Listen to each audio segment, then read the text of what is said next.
Total Professor teach every voice every start. KFI live and everywhere on the iHeartRadio app. There's a lot of COVID info out there, but not all of it's true. So it's important to Excellent. remember the facts. Do COVID-19 vaccines give people the virus? Nope. It's actually the opposite. Vaccines teach our cells how to fight COVID-19. And just like other vaccines, COVID-19 boosters help keep our immunity strong. Share the facts, not the virus. Find a vaccine near you at myturn.ca.gov. Brought to you by the California Department of Public Health. On the new true crime podcast Betrayal, a woman chronicles her fairy tale romance gone horribly wrong. Her husband's secret life destroyed their marriage, shook their community, and ultimately sent him to prison. Going through Spencer's emails, Snapchat, whatever I could get my hands on. Just a punch in the gut every single time. Listen to Betrayal on the iHeartRadio app or wherever you get your podcasts. Brought to you by DuckDuckGo. Protect your privacy online for free with DuckDuckGo. Another nice sunny day here in Southern California. The perfect time to think about going solar and saving some cash. You might not think of going solar when it's still cool outside, but those hot summer days are coming. You're going to get the best deals right now at Solar Max Technology. Just think, no more worrying. How much is this going to cost me to turn this AC on? Listen, I love the low electricity bills, and the power company even pays me once a year now. Now is definitely the time to be thinking solar because Solar Max's spring solar sale is on through May 31st. Go solar for $49.93 a month, zero down, 0.99% APR. I mean, no one offers a complete solar panel system for that price. You get a custom designed system, a dedicated solar consultant, and unmatched pricing and quality control because Solar Max panels are designed, engineered, and assembled locally under one roof out there in Riverside. Call Solar Max, get solar for $49.93 a month with zero down and a 0.99% APR. Dial pound 250 on your cell and say the keyword Solar Max, pound 250 Solar Max, or go to solarmaxtech.com. Monthly payment available on approved credit. CSLB number 972048. Chock full of stimulating talk. KFI and KOST HD2, Los Angeles, Orange County. It's time for your morning wake-up call. And now, here's Jennifer Jones-Lee. Good morning, and welcome to your Friday Eve. I think we're going to go to the LA County Fair tomorrow. I think that's what we've decided. No, here's my reasoning. If we go after the show tomorrow, it's still on the weekend, but it's not going to be as packed as it's going to be Friday night or Saturday. Now, don't everybody take my advice and go, hey, that's a great idea. Let's go tomorrow. Make it super packed. But if you do go tomorrow, look for me. Look for Scott. He usually wears goofy shorts. I don't know. I know. You're asking yourself, wait, why? I don't know. I don't know either. Welcome to my world. That's how you'll notice us. KFI AM 640 live everywhere on the iHeartRadio app. Welcome to your wake-up call. I'm Jennifer Jones-Lee. Some of the stories we're watching in the KFI 24-hour newsroom. 5 families have sued SoCal Edison, claiming a fire in Laguna Niguel that damaged or destroyed 31 homes could have been prevented. Parents with sick kids have been forced to wait hours at Children's Hospital Los Angeles. I'll tell you why. And the San Pedro Wildlife Center says it's been inundated with sick and injured brown pelicans. 5:05, we're going to talk with ABC's crime and terrorism analyst Brad Garrett. Here we go again. And we're learning more about the shooter in Buffalo and his lengthy manifesto and his surveillance months prior to the attack. So a lot of people are saying to themselves, could this guy have been stopped? He was dropping breadcrumbs for months along the way. Why did no one pick them up? We'll talk about that in a second. But let's start with some of these stories coming out of the KFI 24-hour newsroom. A man in Laguna Niguel says a scorched skateboard and a singed scooter are all that's left of the burned-down home his kids grew up in. It's just a pile of rubble. Ramin Yazdi says his family's history was erased in one night. It's kind of sad. He choked up a bit when explaining just how hard the loss has been for his wife. Her wedding dress, and she recently lost her mom, and she lost a lot of the memorabilia that she was keeping. Yazdi is one of 5 families suing SoCal Edison this week for last week's fire. Lawyer Brian Sutter says infrared imaging shows faulty utility equipment's to blame. Some part of the electrical equipment failed in the ignition area, and perhaps showered sparks down onto the ground, igniting the dry vegetation. There's no official cause yet. SoCal Edison says it's too early to comment on litigation. But Yazdi says, what's the point of taking 2 years to rebuild if SoCal Edison's wires remain above ground, causing it all to burn down again? I've never experienced anything like it. I've seen this happen to other people on TV, and I genuinely felt sorry for them. But man, unless it happens to you, you have no idea how upsetting it is. In Laguna Woods, Corbin Carson, KFI News. I can't even imagine. And actually, that story poses a great question. Why couldn't SoCal Edison take this time? If you've got to rebuild an entire neighborhood, and if you remember the pictures, it literally was house after house after house, almost just in a row in some places. Wouldn't this be the perfect opportunity for them to then bury those lines underground? If you're rebuilding a neighborhood, why not just rebuild it literally from the ground up? Now, officials with the city of Laguna Niguel have lifted all evacuation orders related to that fire. The last remaining evacuation zone on Coronado Point was lifted yesterday. They say the Laguna Niguel Regional Park and parts of Aliso and Wood Canyon's Wilderness Park have also reopened. Now, gusty winds, low humidity, and dry vegetation will bring fire dangers to a large part of Northern California this week.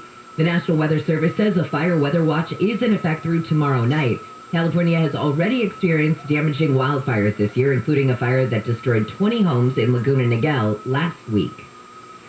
The one we were just talking about. LA County Sheriff Villanueva has challenged the Board of Metro to actually ride its trains and buses. The sheriff says board members do not practice what... Let's try that again. Steve, 3, 2, 1. The sheriff says board members do not practice what they preach, especially the Public Safety Advisory Committee, which he says wants to get rid of law enforcement on the entire system. It's a PSAC committee that says, oh, we're riders because they ride maybe a bus line somewhere out in the San Fernando Valley. No, you need to ride the blue line, the red line, on a regular basis every day. The sheriff says he saw a graphic video of a man lit on fire last week by a homeless woman on the Gold Line. He says the board and all its committee members should watch the video to see the reality of riding on the system. Steve Gregory, KFI News. Well, parents with sick children have been forced to wait hours at Children's Hospital Los Angeles. The hospital says the longer lines and wait times are due to more patients coming in with respiratory and viral diseases, including the flu. Flu's back. All right, we come back. We're going to talk with ABC's crime and terrorism analyst Brad Garrett more on the Buffalo shooter because he's got this lengthy manifesto. There was surveillance months before the attack. So the burning question is, could this guy have been stopped? We'll find out when we talk with Brad in just a few minutes. But right now, let's take a look at that drive. Nick Paliocchini, good morning. It's Flo and Brea. Good morning. Definitely the case, JJL, on the southbound side of the 57. As folks are making their way out of the Brea Canyon from Brea Canyon Road, you're going to see a rough ride passing Lambert as you make way toward Imperial. Now, that looks like overnight Caltrans crews are wrapping up shop in the area. If you have an update of exactly what's causing the delays, pound 250 on your cell phone keyword is KFI traffic heading out of the Inland Empire through Orange County. Actually not looking too bad for your drive right now. Going to be about 35 to 40 minutes out of downtown Riverside, 91 westbound into Anaheim and Fullerton. As you make way toward the 5, you will see a bit of a slowdown developing for the drive 91 westbound as you approach the 241 toll road. So just more so a heads up for you there than anything. Otherwise, Orange County looking pretty darn quiet, although it looks like there were some overnight Caltrans projects on the 405. Had a full freeway closures in effect for the northbound side, and that's going to be busy for you right now. Northbound 405 as things reopen from about Magnolia and continuing toward Beach Boulevard, and then further northbound, everything looks pretty decent, continuing into the Westminster, Garden Grove, and Steel Beach areas. As you make your way through the San Fernando Valley, southbound side of the 405, out the 118 out of Mission Hills, through West Delhi toward the 10, about 18 to 22 minutes for you there. KFI and this guy helps get you there faster. I'm Nick Paliocchini. We'll get to Brad Garrett as soon as we get in contact with him. But let's get back to some of these stories coming out of the KFI 24-hour newsroom. New projections show enrollment in LA public schools is expected to drop by nearly 30% over the next decade. The projections were presented to the Board of Education Tuesday. Enrollment's been dropping since peaking at about 737,000 students 21 years ago. The current K-12 enrollment is 430,000. The superintendent says the trends of declining enrollment are unstable funding and unsustainable.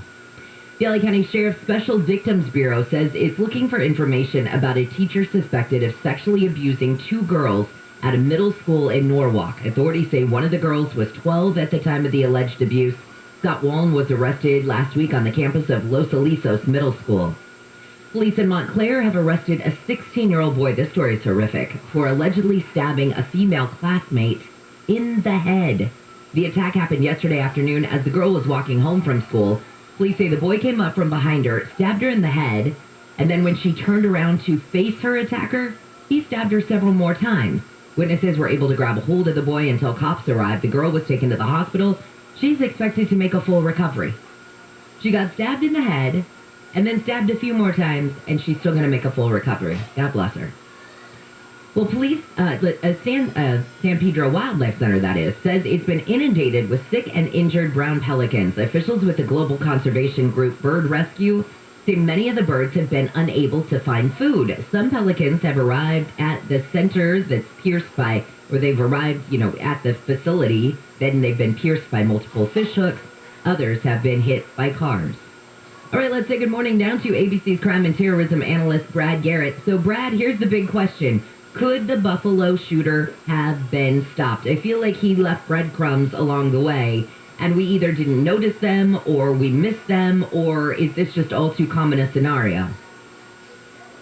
Well, I do think we could have stopped them. But having said that, obviously law enforcement would have to know that this is a kid that's doing pre-surveillance, that's going in March. He drove to Buffalo to do surveillance of that particular market. He made a drawing of that market. He started acquiring body armor. Now, none of these things are illegal, right? But who knew that he was doing those things? It's pieces of information like that, particularly when these guys go from fixation to planning, that they have to take so many steps of buying body armor, of acquiring more weapons. And clearly, he's talking about some aspects of this online. Now, granted, he's probably talking to people that are like-minded, not people that are going to be mass shooters that have the same level of hate that he does. And so the odds of them coming forward are not high, obviously. But there's other these people around him. His parents. What kids did he associate with locally in the small town that they lived in New York? All of those are breadcrumbs, to use your word, that law enforcement could use to at least confront him. Not arrest him, not detain him, but confront him. Because one of the keys sometimes with these shooters is to let them know the law enforcement that he is on their radar screen. Again, none of this is perfect, but we've got to do better at educating people as to what they should tell law enforcement. I think, and that's what I was just going to kind of go off on, was, I guess then, when you're if you're the parents, though, are you, no one is going to stop and go, hey, I think my kid's going to be a mass shooter, I should turn them in. But it's the things that start getting weird when your son brings in some big bag and you say to him, hey, what's in the bag, kid? And he says, nothing, Mom, or none of your business, or, whatever. Those are kind of the things that you would start to think might raise the hair on the back of somebody's head. No doubt. I mean, let's look at this from the standpoint of that we don't have computers yet. That when kids go to places after school, the kids that they associate with, parents many times got in the middle of that and still get in the middle of it, obviously. You have to do the same thing online. Now, granted, a lot of parents are not computer literate enough to maybe monitor what their kids are doing, but they need to figure that out. They can put all sorts of blocks on their kids' computers, in particular if they're paying for them. And so it really requires energy by families to check and see what they're doing online. Now, I realize it's easier for me to say and harder for others to do, but there would have been a ton of breadcrumbs just in what he was saying online that could have gotten law enforcement more interested in him. Every one of these steps where you have law enforcement potentially being able to come forward or at least confront somebody is another great possibility of maybe stopping him. What do you think, too? I know that the parents, one of their defenses that I read, and I can't remember where I read it, but they were saying that they feel like it was partly the pandemic to blame for their son spending so much time online that he had nothing else to do, and that it was there that he started learning more. He kind of got indoctrinated into this, hate circle kind of, and that was to blame for it. Have you heard that in other cases? That's the first time I've kind of heard of the pandemic defense. Well, to a certain extent, but that just doesn't work at all. That means that you're not responsible. You, the parent, are not responsible for what your kid is doing. Now, if he's an adult and not living at home, I suppose you could say that, yes, that maybe is a major influence to take him from fixation to planning. But you can't use that as an excuse, in my view. And then when it comes to, I guess also him being 18 years old. So two things. My dad always said, as long as you're living under my roof, my rules, I can look at whatever I want. I can check your phone. I can, whatever, back in the day. And, but, and this kid was 18. I get that. But he was still living under their roof. And, I don't know what goes on behind closed doors in each house and what the rules are for everybody. But I guess that in that case, they would still have had the authority to look at his stuff, even if he was 18. Well, of course. I mean, now you've really separated family relationships from the law. Whether he's 18 or 25, if he's living in the house and you think he's up to no good or doing some really negative things online, then you need to confront him. And you need to figure out, if you don't have the technology, you're not computer literate, then you need to find and talk to people who are. This kid needed to be stopped on so many levels, and he was allowed, it looks like to me, just to run wide open, travel wherever he wanted to, order whatever he wanted to, apparently, acquire, weapons whenever he wanted to. And he could buy them legally because he was 18 and he didn't have a record. Right. But all of these are steps, Jennifer, where somebody's got to come forward, and a lot of them won't amount to anything. But what you're trying to do is really stop one shooter at a time. All right, Brad, thank you as always. I appreciate it. You're welcome. Take care, Jennifer. All right, thanks. See you later. That is ABC's crime and terrorism analyst, Brad Garrett. And that's, I know that we focused on the parents in this one, and I don't know the situation specifically in this case. Maybe the parents did confront him. Maybe the parents, had no idea. And that is possible, When I was a kid, I was sneaky. I did stuff behind my parents' back. Come on now. We all did. But when it was also a different time back then. And I can tell you that if a letter came in the mail to me, my mom was over my shoulder reading it. If a package came to me, we opened it up on the kitchen table. Now, I know it's different with Amazon and I don't know where this kid bought anything from, but if a giant package came to the house, my parents typically would have been like, hey, what's in the box? Again, this is passing judgment in an area that I don't know because I don't know how involved the parents were, but let's say that you kind of have two sides to this coin. Either they weren't involved at all and didn't think anything of what their son was doing, which could have been the case, or did they turn a blind eye? Were they not that involved in his life? I don't know. But this is one, how many times have I said, this is another time when I'm glad I'm not a parent, because I don't know how you guys do it. So, not fair for me to be Monday morning quarterbacking what any parent does, I get that. But at the same time, I do think that it's something we have to think about. All right, when we come back, we're going to talk with ABC's Jim Ryan. The Governor's Highway Safety Association's new report on fatal accidents estimates there were almost 7,500 pedestrians hit and killed by drivers last year. That's the most in a single year in 4 decades, but the big surprise in this survey comes when it comes to the age of the victims. And I'm wondering if there is a common denominator. I'll ask Brad in just a second, or Jim, that is. All right, let's take a look at that drive. Nick Paliocchini, let's go to the 134.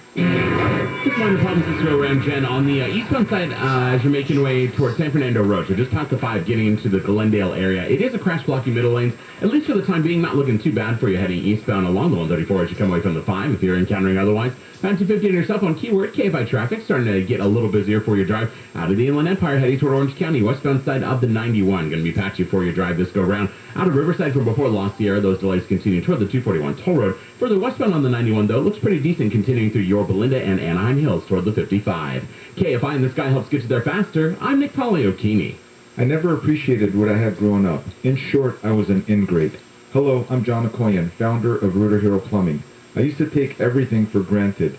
I assumed my father would live forever. He didn't. When I only got one Christmas gift, I threw a tantrum. And when things didn't go my way, I wasn't pleasant to be around. Today, I keep a gratitude journal.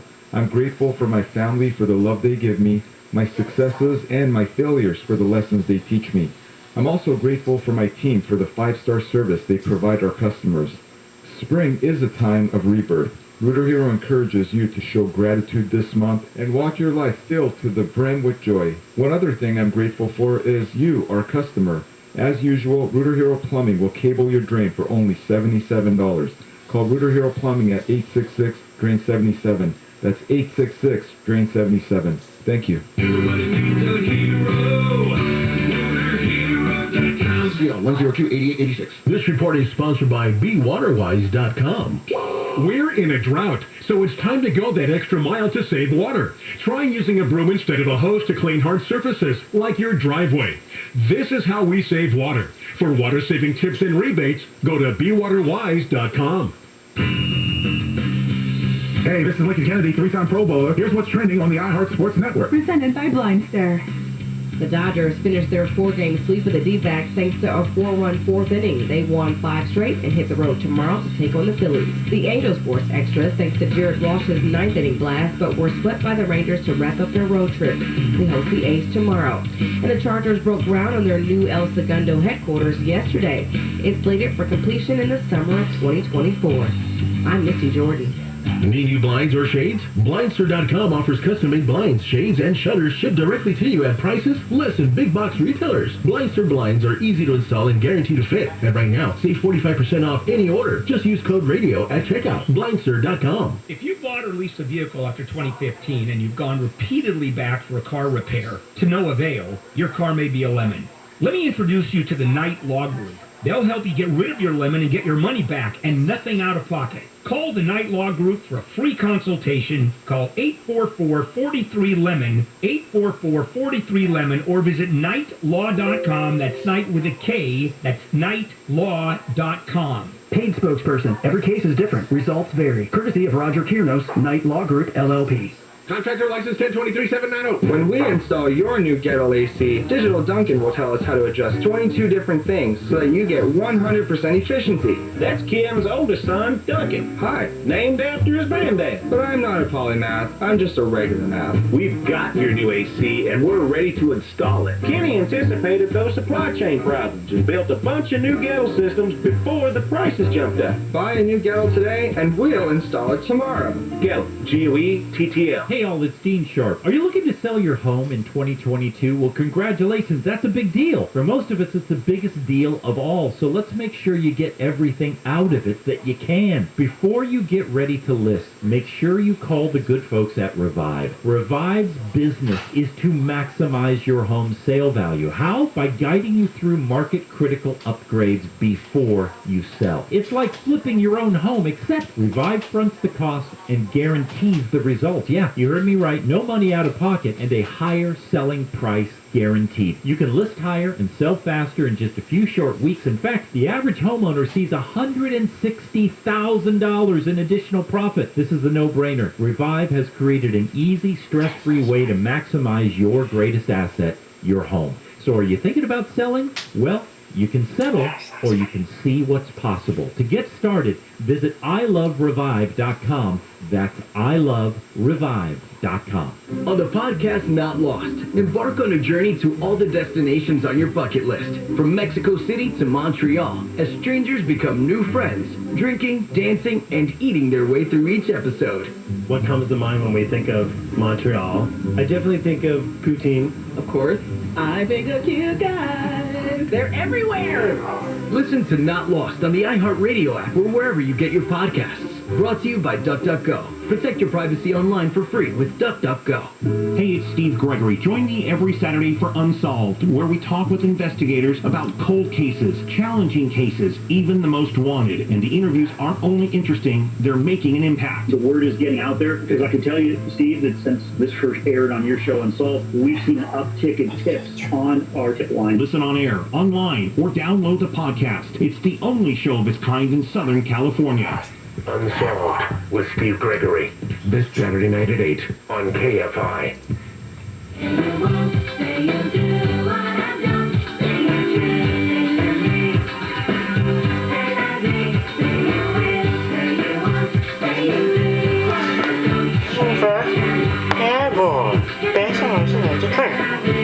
KFI AM 640 live everywhere on the iHeartRadio app. This is your wake-up call. I'm Jennifer Jones-Lee. Some of the stories we're following in the KFI 24-hour newsroom. 5 families have sued SoCal Edison, claiming a fire in Laguna Niguel that damaged or destroyed 31 homes could have been prevented. SoCal Edison so far has declined to comment, and official cause has not been given. Finland and Sweden have applied for membership in NATO, but Turkey says, nah, not going to let them join. Earlier this week, Turkey accused Finland and Sweden of harboring people the country views as terrorists.